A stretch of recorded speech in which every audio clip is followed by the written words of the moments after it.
Well. Happy Labor Day. And you're not going to believe what happened today. Chameleon, I guess that's what I think of her. Kamala Chameleon in Detroit, Michigan, once again changes her accent. I mean, she literally changes her accent in Atlanta. She changes her accent when she's in DC. She now changed her accent when she's in Michigan. And when I play it for you, it's going to be nearly impossible for you not to be thinking of Foghorn Leghorn in your mind. It's just the cadence. I mean, it's just the cadence of what's coming out of her voice. She sounds like the old cartoon Foghorn Leghorn. It's actually quite remarkable and a little bit unbelievable that she thinks she could just stand up there and do that and ain't nobody going to notice. Not only do we notice that there's also a long-term history of her sort of changing, shaping, shifting who she is based on the audience that she's in front of. Listen, and I'm not saying that that's always a bad thing. If she can get away with it, more power to her. The problem is that we're seeing with Kamala is somebody who doesn't understand identity, her own, somebody who doesn't understand policy, her own, somebody who doesn't understand accents, her own, somebody who is not well prepared to lead our nation into the future. And I think, one of the most detrimental things that can happen is if we don't call this stuff out or at least highlight it and allow people to wrestle with it. But I don't know about you, but I don't want Kamala having a meeting with Xi Jinping and all of a sudden making fun of a Chinese accent. I don't want her having a meeting with Vladimir Putin and all of a sudden what is she picking it up by the people she's around? She starts sounding like she's Russian. We don't want that. We got to figure out why in the world is she getting this fake accent coming out at her? And so when I play it for you, you're instantly going to be like, she sounds like Foghorn Leghorn. That's what you're going to say. Yeah, I'm just telling you ahead of time. But before we get there, I wanted to show you this. The Philadelphia Eagles, which is an NFL football team, in case you're not familiar. Also, Philadelphia is maybe the most important city in America right now because basically whatever happens in this election is going to boil down to what happens in Philadelphia. I mean, Pennsylvania, whoever ends up winning that state likely is going to carry the other states necessary to get to 270. And if Kamala Harris can get the urban vote out, meaning a higher percentage of registered voters are able to vote in Philadelphia, just percentage based, a lot more of them support the Democratic ticket, typically compared to the Republican ticket. And so, of course, she's going to go hardcore in Philadelphia. It's the most important city in the most important state. She's been running this ad, and it's hard to know if she has endorsed it. It's hard to know if it's a super PAC that's running this ad. But it says this: Kamala, official candidate of the Philadelphia Eagles. Now, there was a journalist who sort of tracked this whole thing down, and they said that Kamala Harris is putting up counterfeit political ads to trick the Eagles fans into thinking that the team has endorsed Kamala Harris. Now, this journalist saying all Democrats know how to do is cheat.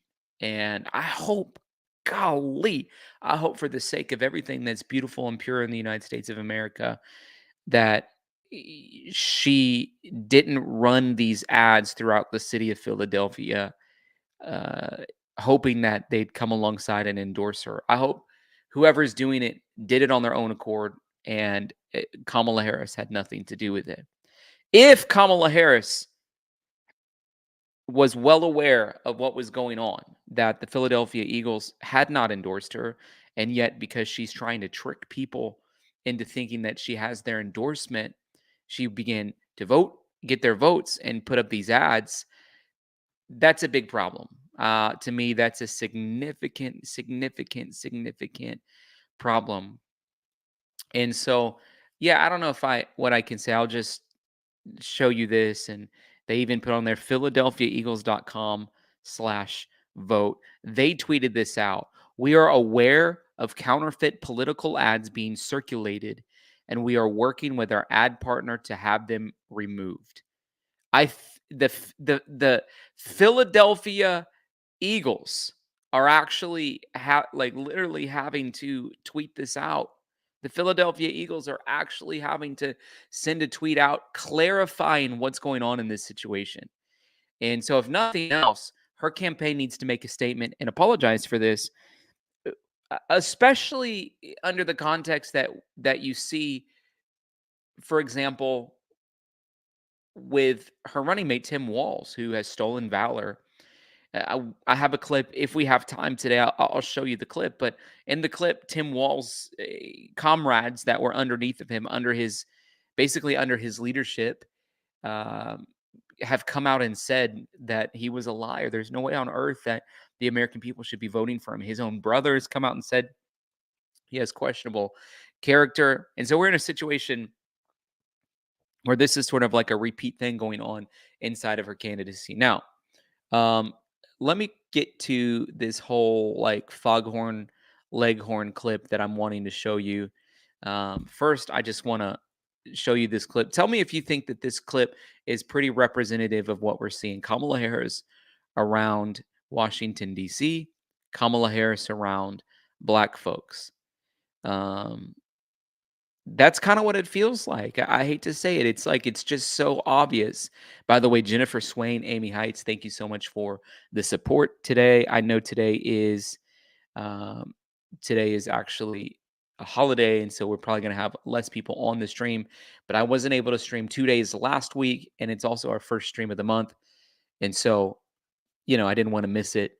And so thank you for those of you that are watching right now and able to support. We're dependent on people like you to come alongside and support us for us to continue covering what we cover and how we cover it. And so I would just encourage you, if you're able to today, support via super sticker, super chat. Okay. Let me see. Put a one in the chat if you agree with this. Kamala around DC,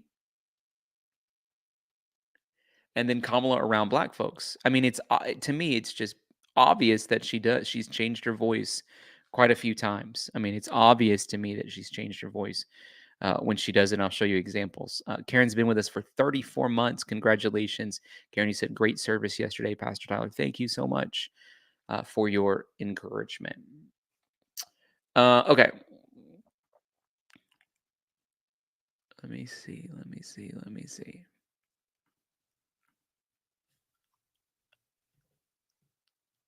That's the one from Georgia. Okay, here's the one. That's just, let me see. She's just done this so many times, it's hard to find the right one because that's how often she's changed her voice.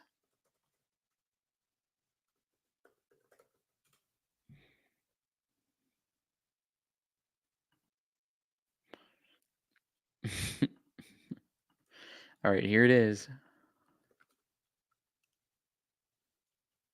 Union member. Listen to it.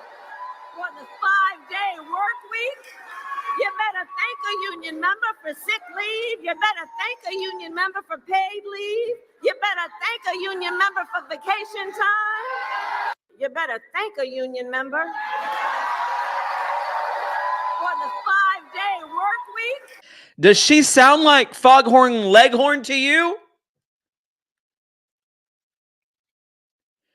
Be honest. Does she sound like Foghorn Leghorn to you?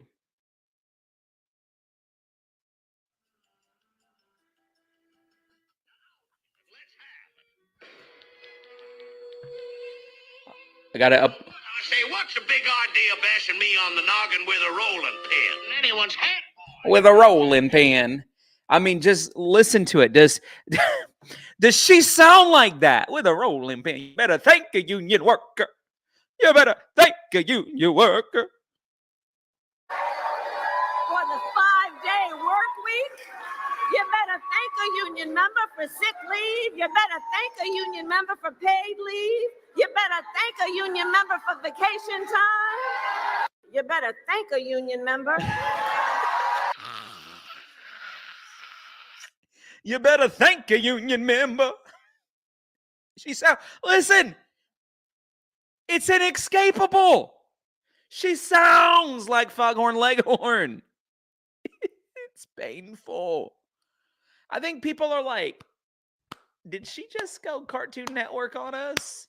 Like, what just happened there? I literally think people are sensing and feeling that. Linda Carlino, how are you? You said so happy to be here tonight. Melissa said, always agree with you, Tyler. Love your thoughts and opinions. Love you and the Feller family. We love you. Thank you for being a part of our stream. Now, I want to just show you some other clips. Guys, it's one thing if this is her first time ever in history doing it. She's been becoming Foghorn Leghorn and everyone else forever. Thank a union member for sick leave. You better thank a union member for paid leave. You better thank a union member for vacation time. What happened? What is happening here when she's doing this? When she's switching into this complete other person?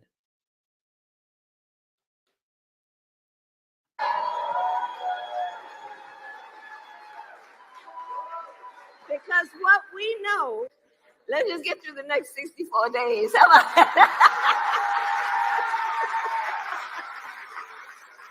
And you all helped us win in 2020, and we're going to do it again in 2024. Now she's in Georgia trying to have a Southern accent, and honestly, she sounds like she's from France or like down in Louisiana. Listen to her. And we're going to do it again in 2024. 2024. She sounds like James Carville all of a sudden. Listen to her. She went from Foghorn Leghorn to James Carville. And you all helped us win in 2020, and we're going to do it again in 2024. 2024. Let me play for you what James Carville sounds. She sounds like Forrest Gump a little bit. Let me say, James Carville. You guys will know who he is. I'm going to bring it up on my phone so you guys can hear him. I think, in my opinion, he's smart. And hopefully she makes a pick that uses chemistry as its chief motivator and not electoral math, because I don't think electoral math works that good. Look, if the polls are right, Trump. So he's from Louisiana. That's what she sounds like. She sounds a little bit like the Water Boy. She sounds like she's part of the Water Boys family all of a sudden. And she's in Georgia. I mean, listen to it. Tell me what you think. Am I right about this? Put a 1 in the chat if you think I'm being right.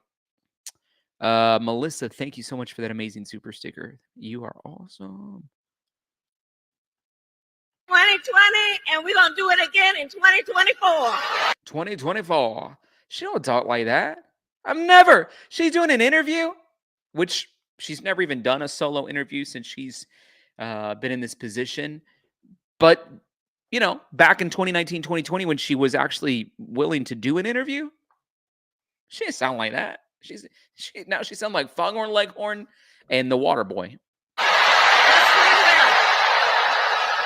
Yes, we will. Yes, we will.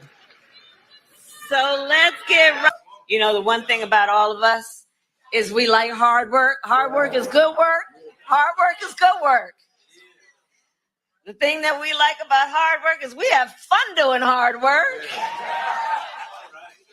Do I see people testifying? Can I get a witness? Can I get a witness? All my life I had to fight. It ain't over. Did she just say it ain't over?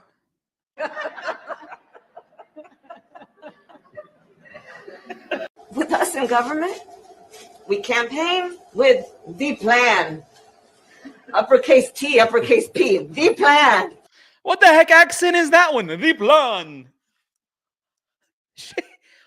Listen, where is she picking these things up? Listen to what she says right here. I'm telling you, she sits across from Xi Jinping, picks up a Chinese accent, a poorly executed Chinese accent. Not going to be a good look. And uppercase T, uppercase P, the plan. And she went, I guess she's pulling out her Jamaican heritage on that one. And the plan. And then the environment is such that we're expected to defend the plan. Defend the plan. Even when the first time we roll it out, there may be some glitches and it's time to reevaluate. And then do it again. It's just reasonable. I support the Second Amendment, but it's reasonable to say we need an assault weapons ban. It's reasonable to say we need universal background checks, that we need red flag laws. And I will tell you, when we get this done together, my friend, and when I am president, I will take on the bad actors who exploit a crisis. Is at stake leading up to January 5th. Look at what's happening right now in this state. We're looking across the country at so much devastation. People who have lost family members, lost time being able to go to work, lost time in terms of our children's education and the days of their education they have missed. There's been so much loss these years, and in particular this year.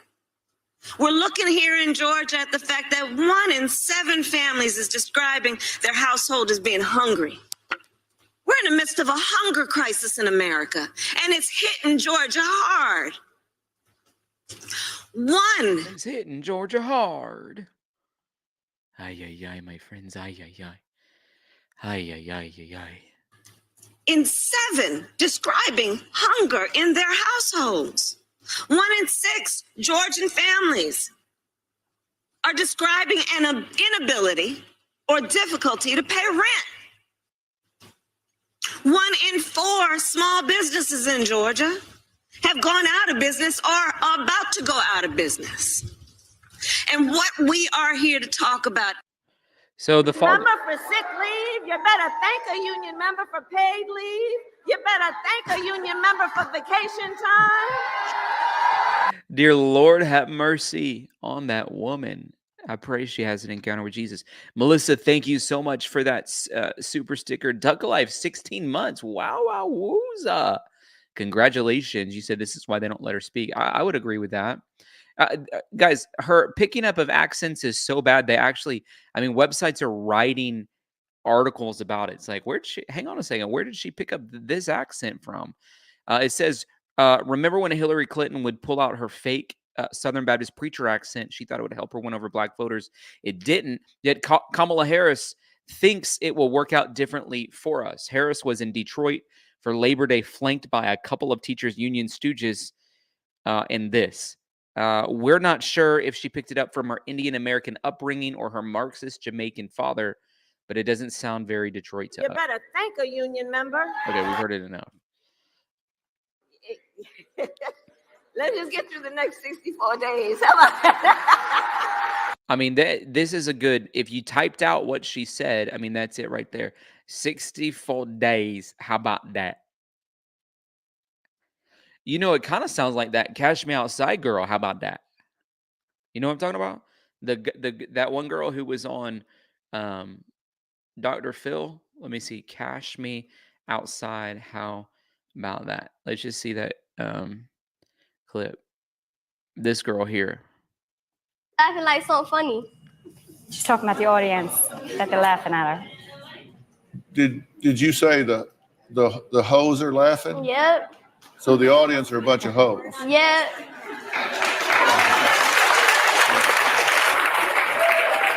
me outside. How about that? Huh? Catch me outside. How about that? That's what Kamala Harris sounds like. I hate to be this way, but to me, listen, I could be wrong. And if I'm wrong, I submit it to all of you. You can make your own judgment. My ears there might be something wrong with my ears. To me, Kamala Harris in this clip sounds like Cash Me Outside girl. How about that? Listen to it. Let's just get through the next 64 days. And then she does a little, I'm going to air bump you. Super weird. Look at it again. Let's just get through the next 64 days. Super weird. Guys, these are problems in my opinion. You better thank a union. You better thank a union worker. You better thank a union worker. I mean, honestly, I'm pretty shocked about the whole thing. Cringe and condescension. I've lived in Michigan for 35 years, and I can confirm no one talks like that. Oh my god. People from Michigan actually do kind of have an accent to me. I hear somebody talk from Michigan. I'm like, okay, I'm pretty sure I know. I'm pretty sure I know when they're from Michigan because they sound like they're from Michigan. Rebecca says, "Did you see the video where she admits that she changes for her audience? She even claimed to pull out collard greens for her black folk in Chicago. My African American friends in Chicago were not happy at all." I don't blame them. She's basically that's what I'm trying to say. Like maybe she does this, it's just second nature, it's part of being a politician, or sometimes if let's go say I stay for a whole week in Italy, you start thinking, Mamma mia, pizza. Like you think because that's how everybody's talking. They end everything like with that kind of cadence. You kind of pick it up a little bit. So if I'm in the South, you start talking. You know what I mean? You kind of pick up a little Southern accent. Like you just can't help it. Like I understand if she's doing that and it's innocent, then you wonder like, is she gonna be able to go to China and have an actual conversation with Xi Jinping? Because she sat across from Vladimir Putin without becoming Russian. At this point, I don't know. I don't know. I really don't know. But you know, I think the question is this political strategy or would you consider this pandering? Why is she choosing to adopt a different accent in Detroit? Is this some kind of strategic move to connect with a local audience? Does it reflect something deeper about the state of political communication? From social media to political analysts, people have been saying that she's changing her voice. It's not just me, it's not just people on Twitter. There's actual pundits that, for whatever reason, get paid to talk about this thing. I feel like, honestly, a lot of the people on YouTube have more insight and better insight to a lot of the topics than people that are wearing suit and ties on a lot of these television shows. I hate to say it. But because they have some level of a pedigree, their voice all of a sudden is more important to talk about some of these things. But and I say that facetiously because I feel like the insight a lot of people have on YouTube actually bears witness. The insight that people have on Twitter actually bears witness. And if there's 500,000 people today on Twitter, or even more than that, picking up on the fact that she's a chameleon, shape shifting her voice, then that is a problem. And if it's a strategy, I don't think it's very effective. She does what's called code switching in speech, and she thinks it helps her bridge some divide, helps widen the gap to get some of those independent candidates. I don't think it's going to be helpful, and it's particularly not helpful in my opinion because there's already questions about her identity in the first place, and I'm not saying that they're valid. She has a mother who's Indian, she has a father who's Jamaican. That makes her a half Black American, half Indian American. It doesn't make her an African American, but it does make her a diverse identity. It did seem to me historically she's leaned into the Indian heritage. Donald Trump, in the way that he always does, sort of same thing that he did to Barack Obama in one regard, and the same thing that he's done to other candidates to sort of point out certain things about who they are. And the problem with her is that because he pointed out the fact that, hey, wasn't she an Indian this whole time? And now all of a sudden she's an African American. How did that happen? She just decided overnight. That's basically what Donald Trump says. I'm not saying it's fair of him to say that, but that is what he said. And it did stick. She has an issue with identity because right now she's copy and pasted so many of Donald Trump's strategies and policies. She has an issue with authenticity. And she's supposed to be representing the people of America that are on the Democratic side, and not a single one of them cast a vote for her. And all the things that they hold tight to in their belief system, she sort of washed over. And so we're in a position, friends, where I think that there's some pretty negative and broad implications if she continues to pander. I call it pandering in this way because I don't think it's an effective political strategy. And I think the folks in Michigan that actually have a brain, the folks in Chicago, the folks in Atlanta that have a brain are going to be upset about this. And so thank you, Rebecca, for your super chat. Really appreciate that. Amy Hyde says, no one speaks like that in Detroit. Yep. Melissa, thank you for that super sticker. Renee says she is absolutely out of control. By the way, been with us for 31 months. Congratulations, Becky. Thank you so much for that super sticker. Guys, the bigger issue today too that I was hoping we'd stick away from in this policy, because we're trying to lean away from identity politics.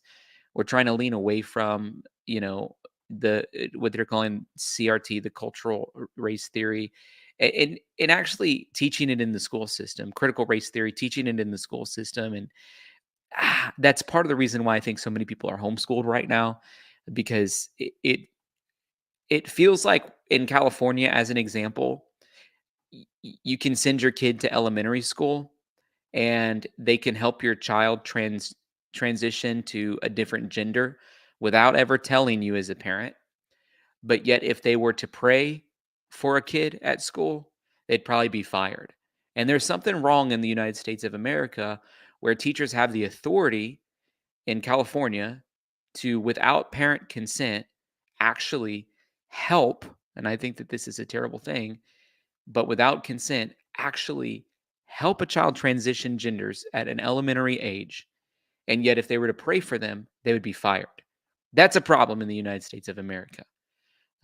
And I think people that are supportive of a law that says, and many people do support it in California, that says if your child wants to transition, teachers at school can help them. They don't have to inform you of that. People are supportive of that. Those very same people would not be supportive of a decision to say, hey, we're going to start doing prayer in school. And if a teacher wants to pray for your kid in school without telling you, then, that's just the way it is now. Teachers have freedom to pray, do whatever they want in school. And honestly, that's a big gap. That's a big divide in our system. It's a big cultural shift that people have to make a decision and come down to decide. But today, Kamala Harris basically comes out and says she's in favor of reparations, which is basically Black people just need to get paid money from the government, essentially. And that some people might be watching and saying, well, don't you think that's kind of an overstatement of what it actually is? I don't really think so. And I'll tell you why. I'll show you the video of this guy right here who actually, is one of the main perpetuators of this. He says that every white and Asian company on earth owes Black people 5% royalties forever. Every white and Asian owes Black people 5% of their income forever. So hear what he has to say. I was in charge of the reparations conversation. All Black inventions returned to us permanently. Everything we invented is a permanent patent for Africans. And if you want to use it, you must pay us a percentage. The cell phone, we invented that. Internet, that's ours. Helicopter, that's ours. Self-lubricating engine, the microphone, the stop sign, the walkie-talkie. Why are those lights on right now? Because a Black man named Lewis Latimer wrote a textbook that taught China, the UK, Canada, and America how to light up a whole city at night. Without Lewis Latimer, you don't get street lights at night. You don't get constant illumination anywhere in the world. So guess what? Anybody running lights, you paying Black people. Take back ownership of our music. Take back ownership of our inventions. Next on the list is all the confiscated lands. Ay, ay, ay. That's racist in another way. That's racist against white people.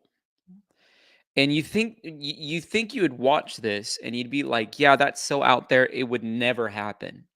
Well, he's setting on, maybe the most listened to Black radio show in all of America, the Breakfast Club, and he's saying this in there, and he's egging him on. And so you hear him saying basically the entire nation, belongs to Black people. Well, Kamala Harris went on that same show and she says she's in favor of it. She's in favor of it. And she says because America, and I'm going to show you a sequence of events, but she's done it multiple times, but she's in favor of it. She's actually in favor of this. Form of reparations for Black people. Well, look, I think that we have got to address that. Again, it's back to the inequities. America has a history of 200 years of slavery. Mhm. We had Jim Crow. We had legal segregation in America. The Voting Rights Act was only strong for 50 years, and then they wiped it out with this United States Supreme Court in the Shelby decision, to the point that 22 states immediately thereafter put in place laws that one court found were crafted with surgical precision to have Black people not be able to vote. So we've got to recognize, back to that earlier point, people aren't starting out on the same base in terms of their ability to succeed. And so we have got to recognize that and give people a lift up. And I just think that's so dangerous to say, because there's a lot of white people and a lot of Asian people and a lot of Hispanic people in the United States of America that also weren't served a silver platter when they were born. I mean, it just is the truth. It's like, as an example, I was born in the eighth poorest, I wasn't born. I grew up in the eighth poorest congressional district in the United States of America at the time. Everybody was struggling financially. No, you want to talk about what base people were started on when they can't even think about things like college because they're so worried about trying to figure out how they're going to be able to have money to pay the bills and get food. Okay. And so for them just to say, oh, if you're Black, then you get paid back because life's more difficult for you. How about we quit making it about race and we just start making it about the ability, talent, skills, intellect that any individual person has, regardless of a race or gender? What if we were the kind of country that actually people excelled because they excelled? I know, crazy idea to think that it could happen, that people could just excel because they excel. Crazy idea. I get it. Crazy idea. But I feel like it's important. And here she is saying, if you're Black, you're basically starting 6 steps behind. That's also not fair to Black people who do really well. It's just not fair to them because it's almost like an asterisk next to their name. Like, you didn't start well, so we went ahead and gave you a leg up. I mean, it's absolutely insane. By the way, this is totally unrelated, but I don't think we're going to have time to talk about it. But just thinking about giving people a leg up reminded me that California passed a law. If you're an illegal in our nation as an illegal, they will give you a $150,000 loan to purchase a house with. And you don't have to pay back the loan unless you sell the house. So theoretically, you can buy a house and never sell it and then never have to pay it back. That's absolutely insane to me. I mean, I can't even believe it. If I was an illegal anywhere in the whole wide world, I'd be sneaking my little butt into California. I get full medical care. I get, free college. I get they put me up in a 5-star hotel until I can use the $150,000 that they gave me to go and purchase a house. I mean, it's insane. Like, people work hard in America to save money, just so they can put a down payment on getting a house. Dear Lord, the craziness of what's going on in our nation. Number of ways to do it. Part of my initiative, again, around the LIFT Act is that same point. You're lifting people up who are making less than $100,000 a year. What I want to do about rent is the same thing. What we need to do around education and understanding disparities, what we need to do around HBCUs. But we have a history of racism in America. So you are for some type of Yes, I am. reparation. Okay. Yes, I am.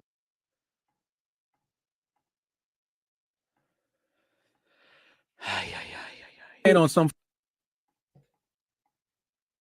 area of reparations for descendants of Africans enslaved. If you elected president, would you sign that bill if it came across your desk? When I am elected president, I will sign that bill. She's talking about the reparations bill that we just outlined for you, like that guy on there saying 5% of all the money white people make now needs to go to black people. Dear Lord, I can't even believe it. It's heartbreaking. Here's a poll that was done. Do you support reparations for descendants of slaves? Explain why, yes or no. So 98% of people say no. They're not in favor of reparations. Abraham Lincoln gave the black reparations when he freed them to be Democrats. It was 159 years ago. The victims and perps are all dead. That's part of the way that I feel about the whole situation. I mean, it was 160 years ago. I mean, the world was vastly different 160 years ago. The debt has been satisfied, paid in full by over 350,000 Union soldiers who gave their last full measure of devotion. That's a great point, too. You cannot confiscate wealth from people who are not culpable and distribute it to those who are not directly aggrieved. Great sentence. Everybody is a descendant of a slave at one time or another. Why are the African Americans the only race that's qualified for reparations? We're the ones that fixed it. Plus, the word literally derives from Slavs, which means Slavics. That tells you everything. Slaves already received reparations. The issue is blatant pandering by racist Democrats. This person says, no, I never owned slaves. Now, if they get reparations, every registered Democrat should pay. They started a war to keep them and lost. Not even remotely. A huge portion of blacks, arguably the vast majority, have shown absolutely zero growth. I don't want to go into that. I wouldn't say that. That seems like a stupid sentence. Okay. Elon Musk also just pointing out how, so many people lean into like the women thing. And he makes a great point. Cable installers, 95% men. Road builders, 96% men. Construction workers, 94% men. Garbage men, 95% men. Iron workers, 94% men. Coal miners, electricians, 96% men. Firefighters, 88% men. Plumbers, 99% men. Combat, 84% men. Yet the feminist, snooze fest, woke activist, snooze fest, gender academics, snoozing on it. Okay? Why does no one complain about that? Great point.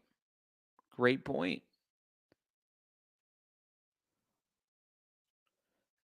This person talks about the jobs that primarily women have.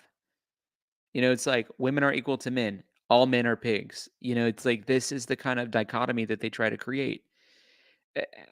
How about we say this? That men and women are created differently. There's certain just predispositions that men have. There's certain predispositions that women have. And each of them, it's okay to embrace that. I mean, to me, it's totally okay to embrace that. But to try to make women into men and masculinize them feminizes the men. And then, in my opinion, you have, people like Tim Walz rise up, who is a pretty feminine man, in my opinion. Well, hey, everybody. For those not from Minnesota, just to be clear, there's a lot of great state fairs in the country. This is the best one. And I say that having tried pork chops in Iowa and been at other ones, but great state fair, great tradition with Princess K of the Milky Way. Agriculture is still king in Minnesota. You see that many of these folks are going to participate in agribusiness over their lifetimes that we need here in Minnesota. So great state fair. Glad to have you all out here enjoying every bit of it, and started the day with pork chop and vanilla shake. So it's great. So listen to this. Everybody. The question was, how much has changed from the last state fair? I don't get 12 days, which I normally get. He starts taking questions. a little bit more of a disruption, and I'm more concerned, obviously, disruption to the other folks. But it's exciting. I think people are saying that we're getting to talk about Minnesota across the country, talk about the economy here, talk about things like the state fair, talk about agriculture. That's been really exciting. How are you balancing managing the state of Minnesota and running for president? Yeah, I got a good team on the being able to manage my schedule. We appointed 3 great judges last week in Ramsey County, as you saw. Every night we go through all of the decision memos and meeting with the commissioners. I stay updated throughout the day, and I'm in and out. Most of my time is day out and then back in. Governor, how are you feeling? What's your reaction to the 6 hostages being found dead in Gaza? Okay, so he's taking question. And there's 6 hostages that were found dead in Gaza. Listen, as soon as he gets a question about the 6 hostages, he bolts. And I saw a commentator on a show that I watch pretty frequently actually say, well, he wasn't actually kind of taking questions, and maybe he didn't hear the question. No, he was sitting there answering questions about his work schedule from quieter people than that. He was answering questions about what his favorite part about the fair was. And yet when it gets to the question right here about 6 hostages that were found dead in Gaza, this is his reaction. Being found dead in Gaza. He looked her in the eye. In Gaza. Look, he's looking her in the eye, and he has a little PR person standing there that says, "Come on, let's go, let's go, let's go." And so what I heard earlier on that program, which is from a Democratic strategist, I think they need to apologize, because what they did was blatantly lie, because they said, "Oh, it wasn't that big of a deal. Tim Walz maybe didn't even hear the question." The reporter is the loudest reporter out of everybody there, and you can tell he gets eye contact. And then as soon as she says hostages,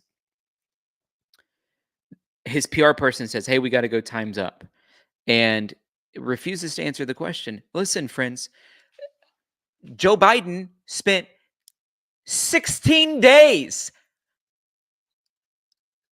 with his mashed potato brains and con woman of a wife on the shores of Delaware doing nothing while there's hostages literally dying. Today, Joe Biden, fresh back from his vacation, is in Pennsylvania, in Pittsburgh, trying to rally the troops for Kamala Harris. And here he is with his big ol' ice cream, ignoring the questions that matter. If he's eating ice cream and Joe Biden's on the beach and Kamala Harris is practicing all of her different accents, then who on earth is running the United States of America, the best and most powerful nation in the world, the one that's supposed to be doing everything to the ends of the abilities that we have to bring hostages home, hostages that were taken by terrorists and shoved into tunnels and used as human shields for the sake of the annihilation of Jewish people. Look at him, like a coward. Being found dead in Gaza. All right. Thanks, everybody.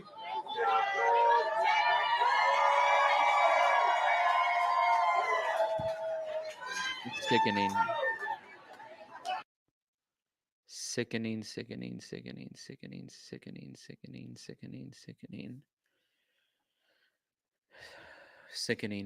In addition to the other problems, because he's been overstating his military rank. Right, you're not. You're a retired master sergeant. You literally So these are the men that actually were under the leadership of Tim Walz.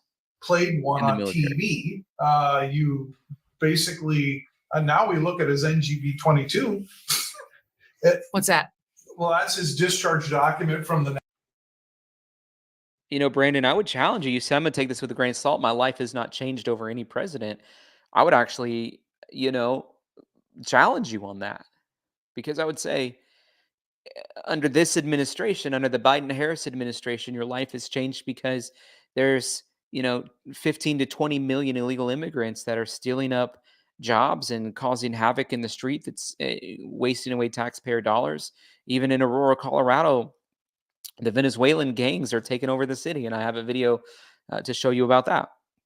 Inflation at one point, which is the cost of goods, according to one government statistic, was up 19.2%, while at the same time, real-time wages in this great country of ours went down over the past 3.5 years, -2%.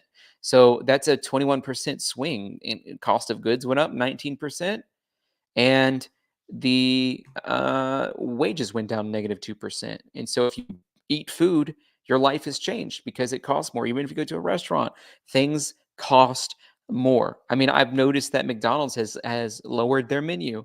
I was on a trip recently. I took a picture of the gas prices. Some of you guys can see it. It was um, without a car wash. If you didn't get a car wash, gas was $4.35 for the unleaded without a car wash. If you got a car wash, it was $4.15 per gallon. So I would say most people are not getting a car wash. For the regular gasoline, it was $4.35 for a gallon of gas.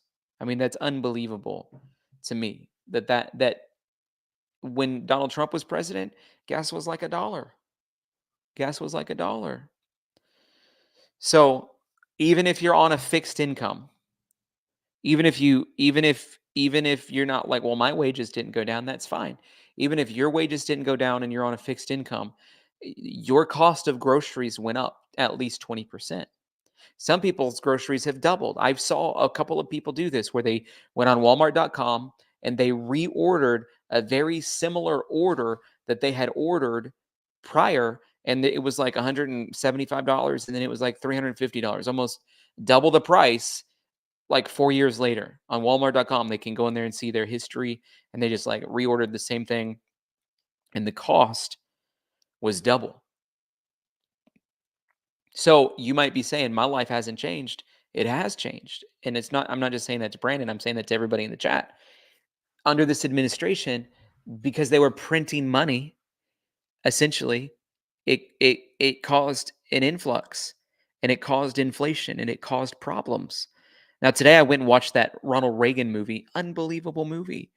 And one of the things that I heard Dennis Quaid talking about on the Joe Rogan show was that they were actually trying to get that movie blocked in a lot of different places because the movie is so clear about the danger that a communism mindset has and a foothold that it has on America. I mean, that's basically the point of the movie. And when you look at Kamala, she's a Marxist and she is a communist.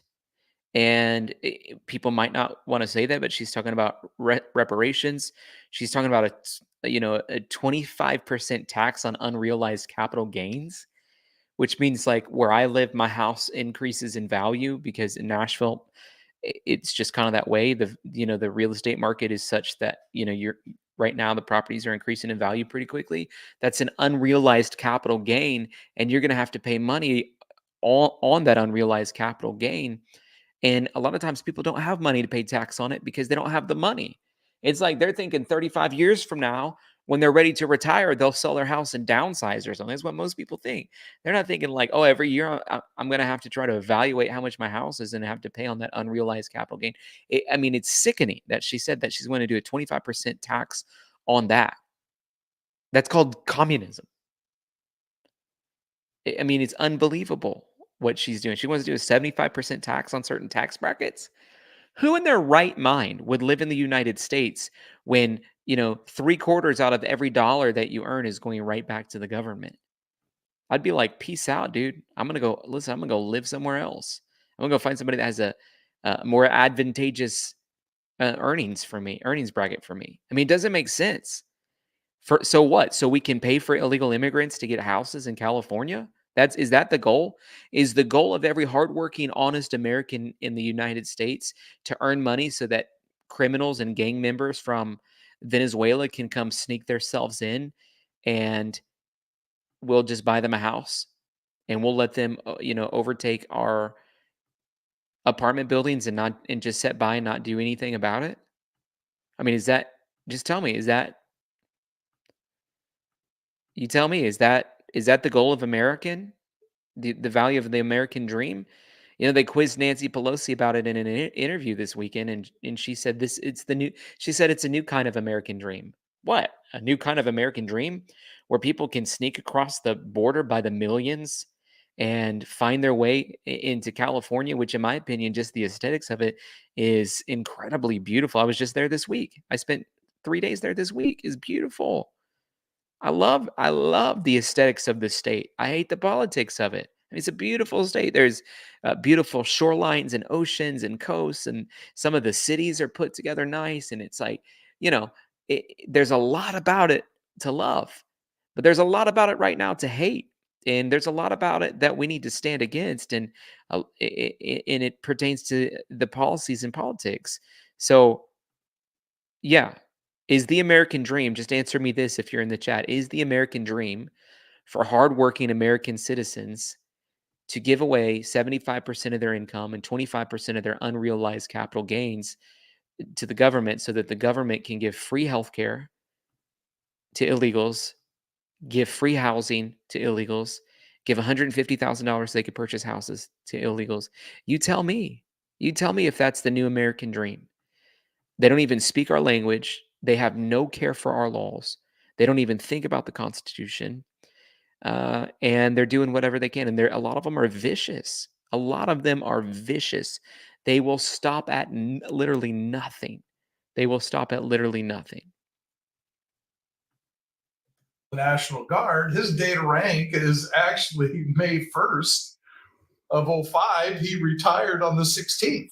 Right. So he was literally a sergeant major on paper, conditionally promoted for 14 days. Wow. And in the Guard world, that may have been 0 days because that may not have coincided with a drill time. He has said that over and over and over. Called himself a retired command sergeant major. Yeah. And we have pushed back against that. We tried doing it, relatively quietly, and we were ignored. This was leading up to the gubernatorial race. If he would have never mentioned the sergeant major thing, we may not really be sitting here. No, I got it. Well, what about his defenders say he was one for a short time? Well, why can't he say I was one? Well, he could say I was a command sergeant major who is now retired. Right. But he can't say I'm a retired command sergeant major. Who cares? Yeah. Well, again, I guess civilians probably don't care, but you should care if you're in the military. It would be, I say, I forget his name, the sergeant major that said this. I wish I came up with this, but when we were in basic training, you're all the same. You're all a bunch of pack of privates. And then somebody's going to be in charge, and you're going to get an armband that says corporal, or you're going to get an armband that says sergeant. And if you get medically hurt and let's say put out of the Army, are you going to say, yeah, I was a sergeant when I was in the Army? No, you played one. You were conditionally promoted for 2 seconds to play one at basic training just to help herd cats. Okay, so now you're out on the street and you're claiming that you were retired something that you weren't. You guys are retired command sergeant majors. Yeah, correct. How much extra training goes in? That's an E9 versus an E8. Right. How much extra? So apparently the whole controversy, in case you need to be brought up to speed, is that Tim Walz had been promoted to this position, which is basically command sergeant major. From my understanding is you have to hold that position for 3 years before you can say that you're retired command sergeant major general or whatever it is. Not general, command sergeant major. He had been promoted to that position, but yet had never really assumed that position because he had already retired. And according to these guys, he'd only been in that position for 2 weeks. And so definitely not the 3 years that it takes.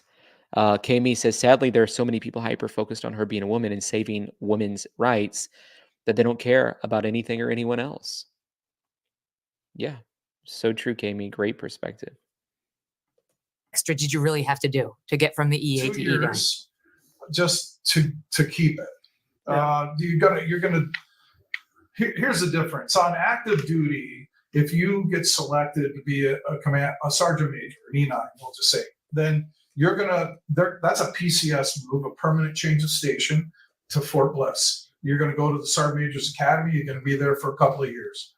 Then you're going to graduate, just like graduating from a college. Okay, so then you are officially a Sergeant Major at that point. If you're on the reserves or you're a SOCOM force, so special operations.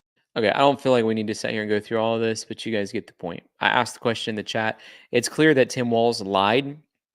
And not only did he lie about his ranking, he lied on 2 other occasions. One thing that he lied about pretty frequently was that he said he was in Afghanistan, and he was never in Afghanistan. I mean, the only, from my understanding, and I've looked into it, overseas service that he did, I believe, was as a guard in Italy. He was guarding someone in Italy during the war that we were in with Afghanistan. So it was related to the Afghan war, but he himself was personally in Italy, much, much, much safer nation. And then the second thing that he lied about having weapons of war, utilizing, being responsible for weapons of war. And he used it in an opportune moment, in my opinion, where he was talking about school shootings, and he was basically talking about strapping on weapons of war. Well, he never strapped on weapons of war because he himself never went to war. He was a part of the National Guard. And I'm not saying the National Guard's not valuable or important, but I'm just saying, as a part of his role in the National Guard, the only overseas duty, at least to my knowledge, that he served, but I know as a fact he never served in Afghanistan, and he was never in a combat zone. But he definitely made it. He definitely made it where he wanted people to think that he was serving in a combat zone. He definitely wanted people to think that that combat zone was Afghanistan. He did nothing to correct the record. I call that stolen valor, and I think it's a fair assumption. What do you guys think? I put a poll in the chat. Do you think his stolen valor basically makes him a liar? I think so. Here's a lady talking about the situation in Colorado. This time, anyone with a brain has seen what is going on in Aurora, Colorado, and this is all just part of a well-orchestrated plan. This isn't an accident. This didn't accidentally happen, and what a fluke. Who would have thought? Colorado? What? No, this is coming to a town near you. It's coming to your town, and it's essentially an attack on the U.S. citizen. They've shipped all these migrants in, and now they have to figure out where to house them. Perfect. We will either, like Kamala has said, support initiatives for first-generational homebuyers, for illegals to get them into homes. Meanwhile, you and I can barely afford to pay rent, let alone buy a house. After that, after they've helped them buy their own houses, they still have a major problem because there's millions and millions of illegals in the country. So perfect. We'll put them in your house. They're going to take over citizens' personal property. They're not going to do anything about it. They're going to allow gangs to come in, take you at. And she's right. I've been seeing many, many, many people's body cam footage, or not body cam footage, door cam footage of people actually being in situations where they are coming at gunpoint and coming in and stealing things from people's personal residences. And some of them are really nice houses, and they're doing it. I've seen some videos where they're disguising themselves like as if they're city workers.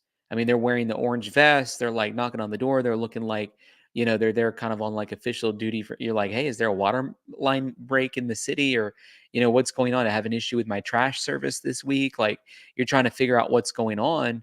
And then all of a sudden you open the door and 5 or 6 of them come running, basically knife you, sometimes to death, other times just to get you out of the way, go in your house and steal every single thing possible. Or in some cases, they actually take residence in your house. This is what they were doing in that apartment complex. I mean, guys, how is this not the number one thing talked about in our culture right now? I mean, I don't know. I'm losing my brain. I would recommend go watch this movie about Ronald Reagan. Let me pray for you. Lord, we love you. I thank you for our great nation. God, I thank you for you founded this nation with a providential history and to bring hope to the world. And God, I pray that mission continues to come to pass. And God, I pray for every single person that's watching the chat right now, that they may be the ultimate hope bringers to this country. I bless them. I bless them in the name of Jesus, and I speak grace over them. God, we believe and trust you for our nation in Jesus' name. Amen. All right, guys, that's all I have time for tonight. Hopefully you enjoyed the show. We'll be back again very, very soon.